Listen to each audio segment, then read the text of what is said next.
Very special thanks once again to Cars of Somerset for providing the vehicle in this review, and if you are new to the channel and want to check out what they've currently got for sale, then scroll right below this video, click that link, and you can check out their current stock.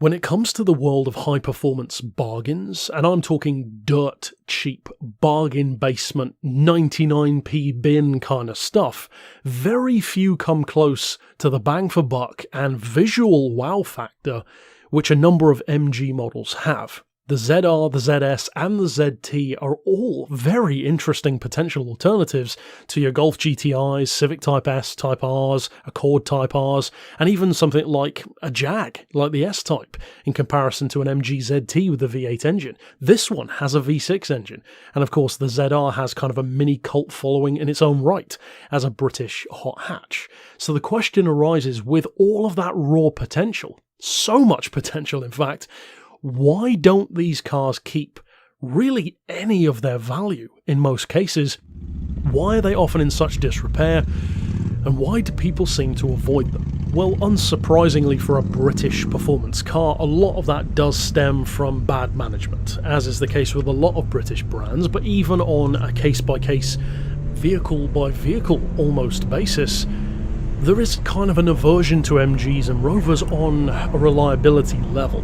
So are they actually unreliable, are they badly made, or are they actually a viable alternative? Well, let's talk about this particular one and find out. Now, this is the ZS in particular. Its life started kind of at Honda with a separate model, then over Rover in 1995 as the 400. They kind of facelifted that vehicle into the Rover 45 in 1999, and then moved it over in 2001 to MG, which became this car. Now, initially, the car had 4 projector-style headlights. You tend to see quite a few of those around, and production ended in 2005 with more of the shape that you can see here in the video, which is directly inspired by my favourite MG, the SV, which is an ultra rare car, you could say Britain's rarest supercar in a sense, and this you can clearly see the inspiration therein. This is a 2004 shape that I'm driving in the video, which is when they gave it that facelift, so the production run wasn't really that long, even with a facelift in there as well. Now, the engine in this one, which of course is the top of the line, the 180, is a very curious spec. As with a lot of MG models, they tended to have quite large capacities and a lot of cylinders for what they were, but not necessarily the most impressive amount of power. For example, take the ZT.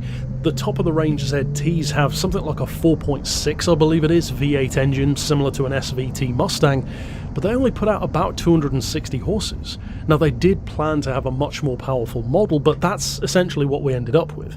In the case of this one, it's very similar. A 2.5 litre V6 sounds like a pretty beefy engine for a vehicle like this, but it's only got 175 horsepower.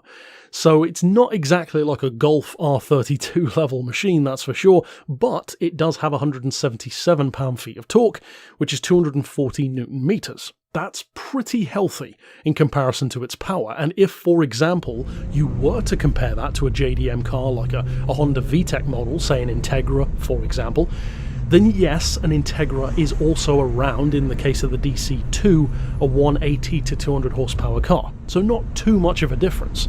In the case of torque though, the MG does have an advantage. It does have a naturally torquier engine than, for instance, a Honda VTEC would be. Now, the performance isn't up to that standard, but it's actually not bad. Depending on who you ask, the 0 to 60 time on this model ranges from about a 7.3 second to roughly 7.7 quote, depending on who you ask and where you look on the net. The general consensus then about 7.5 seconds, which again for its power is actually pretty good. Curiously, but not too surprisingly, it is front-wheel drive, which in comparison with the torquey V6 is an interesting choice, let's put it that way. And in terms of usability as a daily driver, well, its underpinnings actually came not from performance, in the case of the Rover 445, but more so actually as a restrained and comfortable daily driver. So they already took what was good about that and then kind of flipped it completely on its head. Gone is the focus on comfort and ride quality, and in is the focus on handling, driving manners, and playful fun.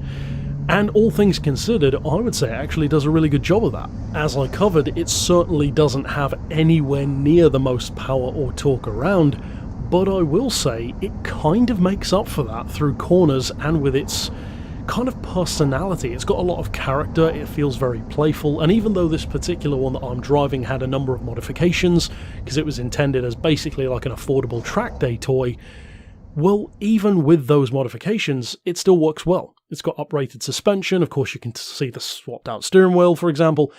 It works well with those kind of mods, so if you do want something like a cheap car to tune up, maybe give it extra power, give it, you could argue, the power that it should have had to begin with, uprate the torque, maybe slap a turbo or a supercharger on that engine, it definitely does have more potential than MG themselves allowed it to reach for whatever reason. And I find that curious. It's almost like they deliberately held back on these cars, which is strange, given that they almost had an American approach to their engines with unnecessarily large capacitors. In terms of used values, well, it's hard to say, because these are becoming rarer. That could be a good thing, or it could be because not many of them are around anymore. But you're looking at about like the $2,000 to $5,000 region, which is a pretty broad spectrum for such a cheap car, but it really depends on if it's been modified, the mileage, the condition it's in. So if you are looking for one, you'll probably find one for not too much, let's put it that way. In terms of potential issues that they can have, there are some, for sure. MGs, Rovers, they do have some reliability issues, but then again, so do pretty much any car, if you look deep enough. Recalls, issues that are ongoing, issues that are solved sometimes with a facelift. But in the case of the ZS 180 in particular, well, actually there were 4 primary issues that seem to surface quite a bit, even according to owners' forums themselves. Those are that the calipers will sometimes stick on the brakes, not too difficult to fix that or repair it. The tracking can go out, which can be more of an ongoing issue, which can sometimes need attention. The VIS valves with that particular KV6 engine can be an issue as well, and the worn plenum. So it does have issues, as with most cars. Thankfully, it's not the most expensive thing to work on or find parts for though. And of course, if you can do your own work, if you are a mechanic yourself, that only gets even simpler and even cheaper if you do want to turn it into, for example, a stripped out track day toy or a tuner car, something to really unleash the potential of that engine. For example, just look at the Golf R32, which I reviewed on the channel. Already a fantastic car, but then the one which I took out was supercharged to 350 horsepower, sounded like a Maserati thanks to its exhaust, and was absolutely incredible. So good, in fact, that it actually momentarily made me think about getting one instead of my Jag XKR, a Jag which I incidentally already owned. So these kind of cars, when reaching their actual potential thanks to tuning or modifications, can completely change the kind of personality and character and raw ability that it has. That to me is where this car can go from meh to magic. If you buy this car, leave it stock, and expect the best, you might be disappointed, because by today's standards it certainly isn't advanced in any particular way. But if you buy it in terms of it being a project, in terms of it reaching more potential, thanks to turbo, supercharging, lowering, stripping weight out, more powerful brakes, etc., well, I would say there's actually a ton of potential with a car like this. Dirt cheap prices, a very interesting choice of engine, pretty nice looks, I would say. I think they're pretty cool looking cars, these MG Sports models, and it really is just that MG image which seems to primarily cause the loss of used value. And even though that's bad from a seller's perspective, as a buyer, that could be pretty good. But since I'm not an aficionado of MG and certainly don't know everything there is to know about these particular models, I would love to hear the thoughts of previous owners, current owners, those who have perhaps modified these and found what they're really capable of, down in the comments below. What warnings would you give to potential owners and buyers? And if you are a potential buyer or owner, check out those comments down below, because they might just help you out. That's kind of one of the points of these reviews. So if you are new to the channel, want to check out the other high performance bargains which I have reviewed, other buying guides, then of course do so, and stick around on the channel for more beards and cars reviews in future. But for now, as always, Thanks for watching.